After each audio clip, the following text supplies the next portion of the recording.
तर आम्ही आले सोलापूरच्या गड्डा यात्रेमध्ये. तुमच्यापैकी किती जणांना सोलापूरची गड्डा यात्रा माहिती आहे आणि किती जणांनी बघितली? इथं बघू शकता मौत का कुवा होता आणि ना आम्ही बघितला काय नाही बरं का, पण जोकर बाहेर एकदम भारी डान्स करत होता. तर तो आम्ही बघत बसलो होतो. माझी तर पहिलीच वेळ होती यात्रा बघायची. एकदम भारी मोठीच्या मोठी भरते आणि पूर्ण सगळं व्यवस्थित बघायचं म्हणलं ना, तर एक 4 तास तर सहजच लागतील. पण आम्ही ज्या लाईननी गेलो ना, त्याच लाईननी बाहेर आलो. काय पूर्ण फिरत काय बसलो नाही.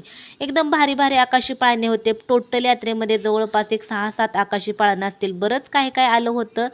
आम्ही फक्त बघून डोळ्यांनी आनंद घेतला. संचितला सांचीला बसायचं होतं ट्रेनमध्ये. त्यामुळे आम्ही दोघी त्यांच्यासोबत ट्रेनमध्ये फक्त बसलो होतो. आणि यात्रा कधी पण फिरायची असेल ना, संध्याकाळची यायची एकदम भारी असते. इथं आहे मिक्सरचा कवर. बघत होतं बसणार नाही मिक्सरला, त्यामुळे कॅन्सल करून दिला.